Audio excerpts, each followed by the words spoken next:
नमस्कार, स्वागत है आपका हमारी खास पेशकश कमोडिटी विशेष में। तो आज कमोडिटी विशेष में हम चर्चा करने वाले हैं दलहन की, क्योंकि दलहन की महंगाई जिस तरह से पिछले एक साल में बढ़ी है, काफ़ी चर्चा का विषय है। और महंगाई के कुल बास्केट में भी दलहन का काफ़ी वेटेज भी है। और जिस तरह से महंगाई कंट्रोल करने पर लगातार सरकार का फोकस है, एक के बाद एक फैसले सरकार की तरफ से हो रहे हो, चाहे वो एक्सपोर्ट इंपोर्ट पॉलिसी के जरिए हो, स्टॉक लिमिट लगाकर हो, या फिर यहाँ पर सप्लाई की स्थिति में सुधार करने को लेकर हो, तमाम पहलुओं पर सरकार की पैनी नज़र बनी हुई है। ऐसे में मैं किस तरह की महंगाई रहेगी दलहन को लेकर और क्या आगे राहत मिल सकती है, किन दालों की डिमांड और सप्लाई किस तरह की है, ग्राउंड की क्या स्थिति है, तमाम मुद्दों पर आज चर्चा करेंगे। हमारे साथ दो खास मेहमान हैं। हमारे साथ विमल कोठारी जी हैं, Indian pulses and grains association के चेयरमैन हैं आईपीजीए के, शुक्रिया विमल जी। और साथ ही राहुल चौहान हैं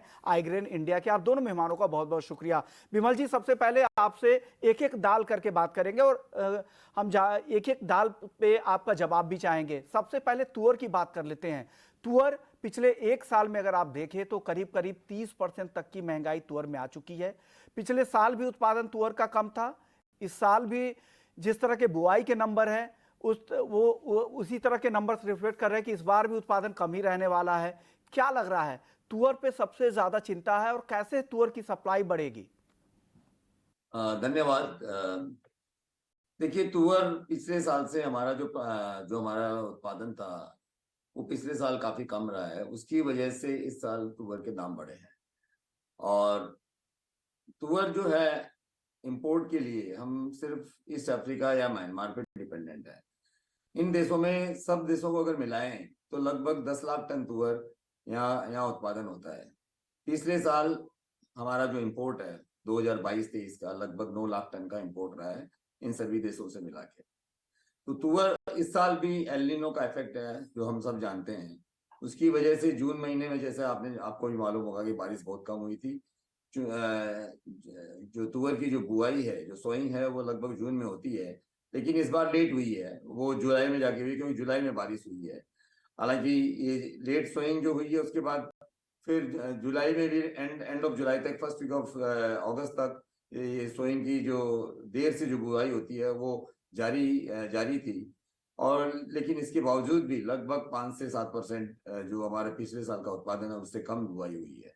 तो तुअर पे थोड़ा डेफिनेटली प्रेशर रहेगा। इसीलिए पिछले साल या गत वर्षों में हम देखेंगे, गत वर्षों की अगर हम तुलना करें तो तुअर के दाम बिल्कुल बढ़े हैं। लेकिन आपको एक बात बताऊं, कंज्यूमर के लिए एक अच्छी बात है, एक अच्छी राहत की बात है।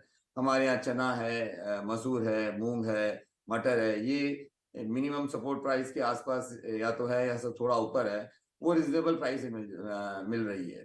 ओके। हिंदुस्तान में, इंडिया में जहाँ जब भी तुअर की शॉर्टेज रहती हुई है, इस तरह की सिचुएशन बनती है, तो हमने देखा ये कंज्यूमर का जो बिहेवियर है वो ओके। दूसरी दालों में शिफ्ट कर जाते हैं। तो ओके। इस बार जैसे दूसरी दालें हैं, तुअर है, मटर की दाल है, चने की दाल है, तो इसमें वो शिफ्ट कर जाते हैं। उससे उनको दूसरा एक, क्योंकि बेसिकली जो होल आइडिया है कि हमको प्रोटीन मिलना चाहिए। और ठीक है, कुछ कुछ ऐसे ऐसे भी वर्ग हैं जो ज्यादा पैसा देके खरीद सकते हैं। तो हमारे यहाँ जो शॉर्टेज है उससे कुछ लोग खरीद सकते हैं, लेकिन जो मैं कॉमन मैन की बात करता हूँ वो इसमें जरूर इसमें शिफ्ट कर जाते हैं। इसलिए हालांकि अगर प्राइस की बात करें तो डेफिनेटली एक चिंताजनक स्थिति है, क्योंकि तुअर जो है, आज तुअर जो रॉ तुअर है वो मंडियों में 115 से 120 रुपये बिक रही है। इम्पोर्टेड तुअर जो अफ्रीका की वो 90-95 रुपये का भाव है।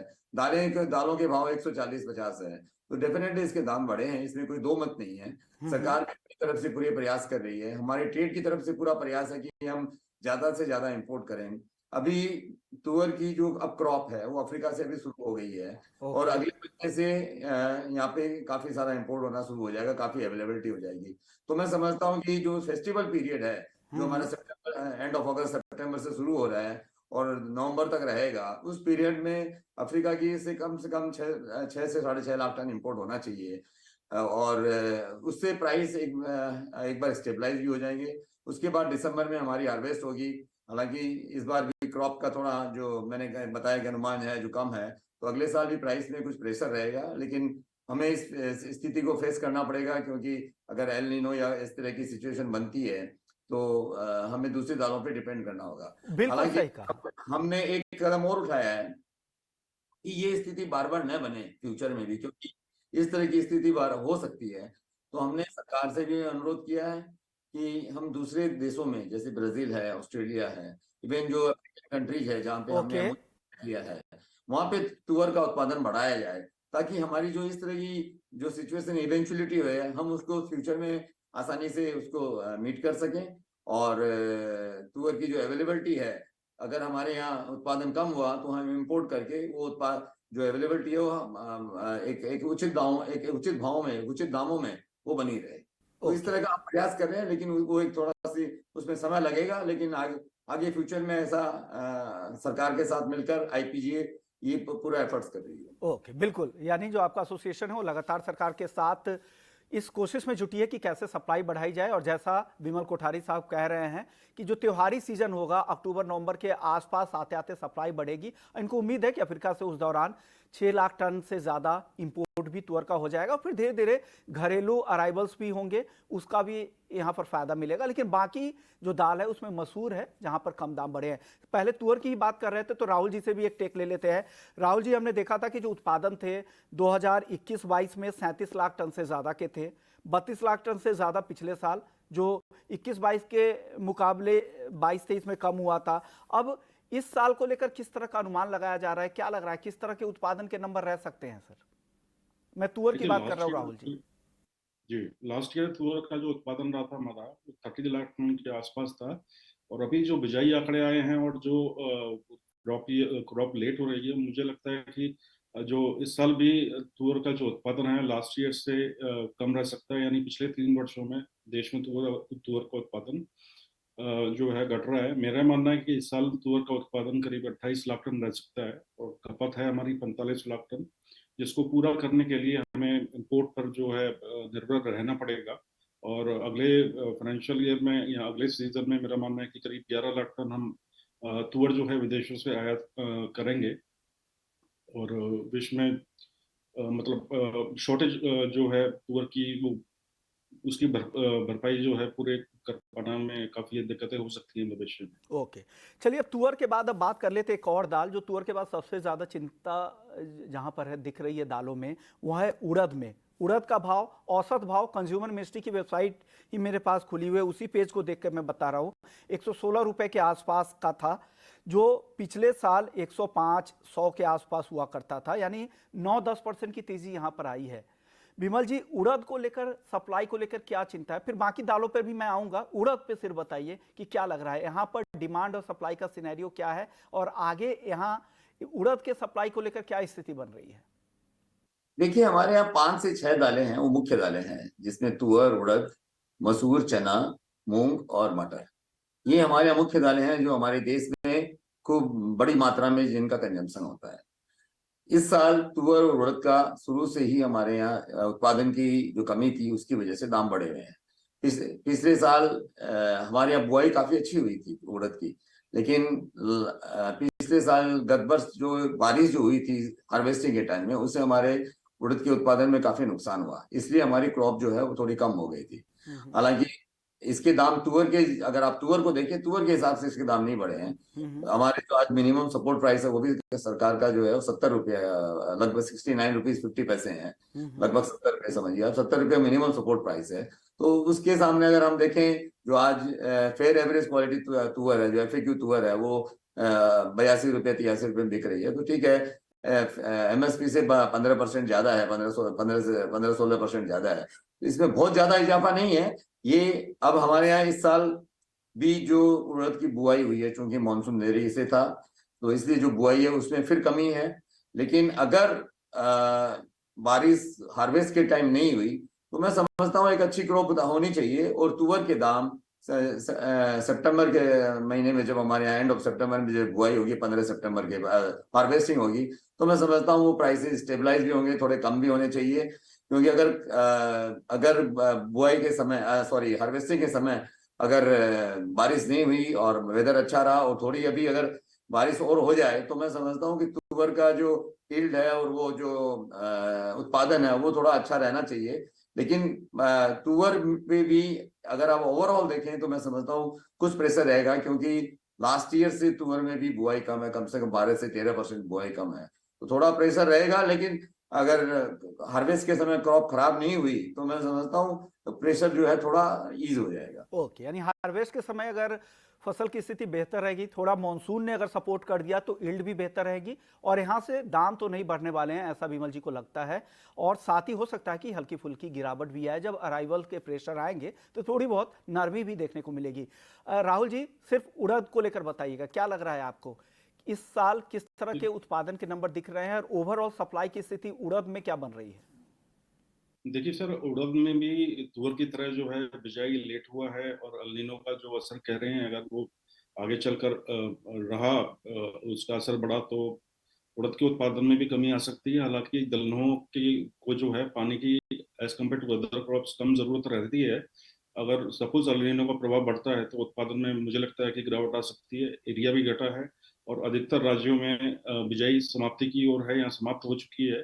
और आप देखिए 1 जुलाई को करीब 7850 रुपये भाव थे उड़द एफिक्यू के, जो अब आज जो है 8350 रुपये पहुंच चुके हैं। यानी कीमतें अभी उड़द की भी लगातार बढ़ रही हैं। अभी म्यांमार से हमारा उड़द का आयात जारी है।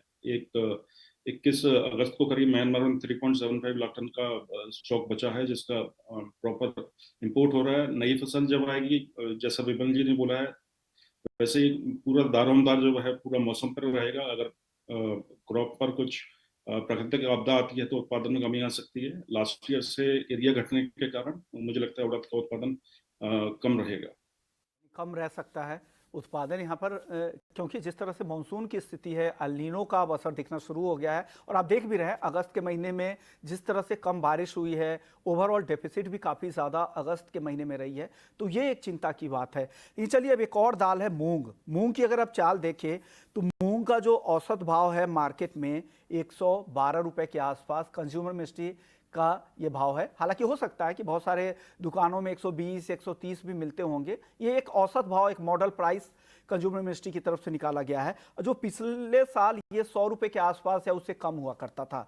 यानी 11-12% तक की तेजी मूंग में भी देखने को मिली है। विमल जी, मूंग को लेकर क्या लग रहा है आपको? इसका उत्पादन, इसके सप्लाई को लेकर क्या आंकड़े कह रहे हैं और क्या आगे मूंग की कीमतों में आपको नरमी दिख रही है क्या? देखिए, मूंग में जो हमारी सरकार की नीति रही है लास्ट 2-3 साल से, हमारे मूंग का इंपोर्ट बंद है, क्योंकि हमारे यहाँ लगातार, क्योंकि एक मूंग की क्या है, एक छोटी क्रॉप है, जिसको जो ड्यूरेशन है वो छोटा होता है, 60 दिन 65 दिन में वो क्रॉप आ जाती है। तो हमारे यहाँ इंडिया में अलग अलग क्षेत्र में अलग अलग समय पर मूंग की क्रॉप आती रहती है। तो सरकार ने मूंग का इम्पोर्ट जो आयात है वो पूरा बंद कर दिया है। और जो प्राइस और जो मिनिमम सपोर्ट प्राइस है मूंग के लिए, वो भी काफी ऊपर है। वो लगभग 85 रुपीज के 85.5 रुपया उसका जो मिनिमम सपोर्ट प्राइस है। तो मूंग का जो अभी जो सिचुएशन है, वो मिलिंग जो मूंग है वो अभी भी एमएसपी के नीचे है। जो अच्छी क्वालिटी की मूंग है वो 85 रुपए के थोड़े ऊपर बिक रहे हैं राजस्थान में। अब अगले अगले महीने मूंग की हार्वेस्ट होगी। अभी तक जो हमारे पास रिपोर्ट आ रही थी कि मूंग की बहुत अच्छी बुआई है राजस्थान में, जो और यील्ड भी बहुत अच्छा होना चाहिए, 125% यील्ड होना चाहिए। लेकिन लास्ट इस अगस्त महीने में जो बारिश नहीं हुई है, उससे मूंग की यील्ड पे बहुत बड़ा फर्क पड़ सकता है। और अगर हम देखेंगे, अगर कुछ दिनों में बारिश नहीं हुई तो मैं समझता हूँ कि मूंग में स्थिति है वो में बहुत बड़ा परिवर्तन आ सकता है, क्योंकि सबसे ज्यादा जो बुआई है वो राजस्थान में हुई है। और हम लोग जो हमारी जो समर क्रॉप है उस पर हम राजस्थान पे डिपेंडेंट है। तो और जो बारिश नहीं हुई है उसका बहुत बड़ा इम्पैक्ट मूंग के उत्पादन में पड़ सकता है। वो आंकड़े हमको अभी कुछ समय बाद मिलेंगे। लेकिन जो अभी रिपोर्ट्स आ रही है कि जो यील्ड्स हैं वो आपको, क्योंकि लास्ट 10-15 दिन में कोई अच्छी बारिश हुई नहीं है, और जो वहाँ जबकि बारिश की बहुत जरूरत थी, तो मैं समझता हूँ कि इसमें यील्ड में काफी फर्क पड़ सकता है। लेकिन जो सही आंकड़े हैं वो हमें कुछ दिनों बाद मिलेंगे। और अगर भी बारिश अगर होती है तो शायद मैं समझता हूँ यील्ड में थोड़ा इजाफा हो सकता है। लेकिन थोड़ी सी चिंताजनक स्थिति बन रही है, और ये एल नीनो का इफेक्ट है। और एलिनो का इंपोर्ट की जो पॉलिसी है अभी बंद है। अगर मूंग का उत्पादन कम हुआ तो मैं समझता हूँ शायद सरकार को जो आयात की जो पॉलिसी है उसको एक बार फिर से रिकंसिडर करना पड़ेगा। ओके, यानी मूंग इंपोर्ट वापस से खोलना भी पड़ सकता है। सरकार को वापस से अपनी पॉलिसी पे विचार करना होगा, क्योंकि जिस तरह से अगस्त की बारिश ने निराश किया है और राजस्थान में जिस तरह से कम बारिश हुई है, सिर्फ दलहन ही नहीं बाकी फसलों को लेकर भी वहां पर चिंता बनी हुई है। और जिस तरह से सरप्लस की स्थिति दिख रही थी जुलाई तक, अगस्त में पूरी तरह से वहां पे काफी कम बारिश हुई है, वो एक बड़ी चिंता है। और जो बेहतर यील्ड की उम्मीद थी उसको झटका लग सकता है। आई ग्रेन की तरफ से राहुल जी, आप लोगों का अनुमान क्या है मूंग को लेकर? मूंग की सप्लाई और उत्पादन के नंबर आप लोगों के क्या कह रहे हैं, किस तरह के एस्टिमेट्स हैं? देखिए सर, जैसे भाई मल जी ने कहा कि ये शॉर्ट ड्यूरेशन क्रॉप होती है, जिसमें कई क्षेत्रों में 50 से 60 दिन के अंदर ये पककर तैयार हो जाती है। तो पिछले 3 सालों में इस चीज का फायदा उठाते हुए इंडिया में जो है मूंग का उत्पादन काफी बढ़ा है। खासकर जो रबी सीजन के बाद जो जायद थोड़ा पाती है, उसके अंदर करीब 2 साल पहले करीब 5.5 लाख टन का उत्पादन हुआ था, जो बढ़ के 8 से 10 लाख टन पहुंच चुका है। तो लगातार 3 वर्षों से जो मूंग का उत्पादन बता है, तो हमारे पास मूंग का जो है पर्याप्त स्टॉक था। बट खरीफ सीजन में जो शुरुआती दौर में गुजरात और राजस्थान में जो टाइम से पहले जो बारिश हुई थी, उस वजह से एरिया शुरुआती दौर में बढ़ता हुआ नजर आया था। बट जैसे जैसे सीजन निकल रहा है, तो एरिया जो है मूंग का राजस्थान और गुजरात दोनों में घटता नजर आ रहा है। तो इस टाइम एक बारिश अगर इन क्षेत्रों में हो जाती है, तो उत्पादकता पर जो है बेहतर रह सकती है। और पूरा दारोमदार जो है इस बार अलिनो और बारिश पर डिपेंड रहेगा। और देखना होगा कि जायद के टाइम पर हमारी जो मूंग की अगले साल जो क्रॉप है वो कैसी आती है। इंपोर्ट अभी मूंग का बैन है, तो बाहर से तो कुछ नहीं आएगा।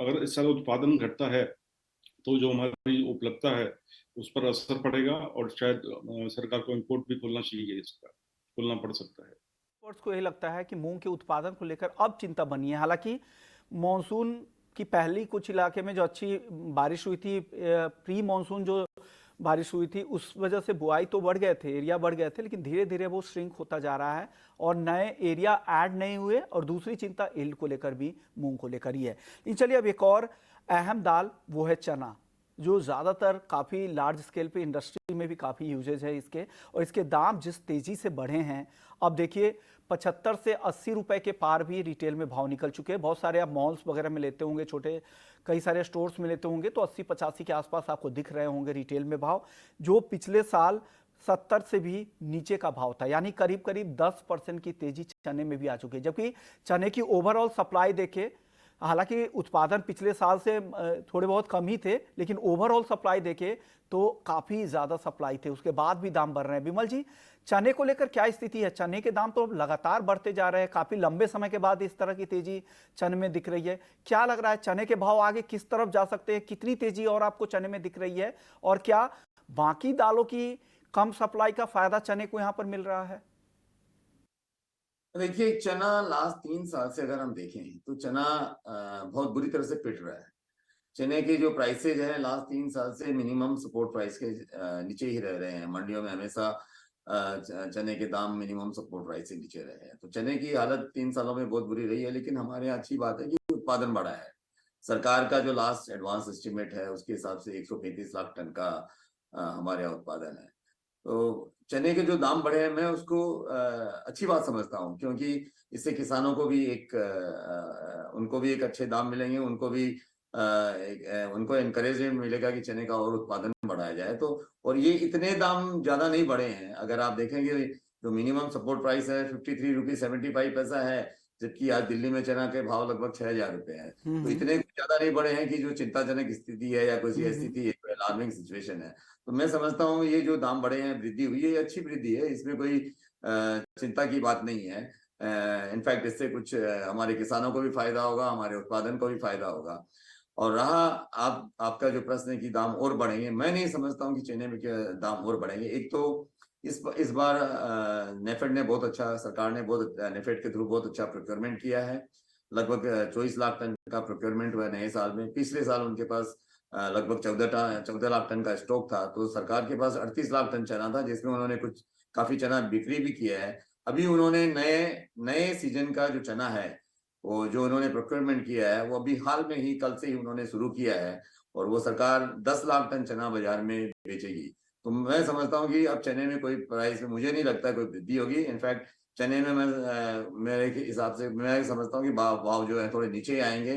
लास्ट 2 दिनों में हमने देखा है चने में कम से कम 100 से 150 रुपए की मंदी आ चुकी है। और अगर लगातार सरकार नेफेड ने इस तरह सेल करती रही और 10 लाख टन चना बाजार में आएगा तो ऑब्वियसली उसके अंदर प्राइस में जो है वृद्धि तो सवाल ही नहीं है, लेकिन जरूर या तो स्टेबल रहेंगे या उसमें थोड़ी मंदी आएगी। आपका जो प्रश्न है कि ये दूसरी दालों का, हाँ बिल्कुल इस पर असर पड़ा है। सामने देखिए अब जो फेस्टिवल सीजन है उसमें चने की काफी अच्छी खपत रहती है, जो सितंबर, अक्टूबर, नवंबर महीना है। तो चने की डिमांड जरूर बनी रहेगी और बहुत ज्यादा प्राइस इसमें कोई नीचे भी नहीं आएंगे।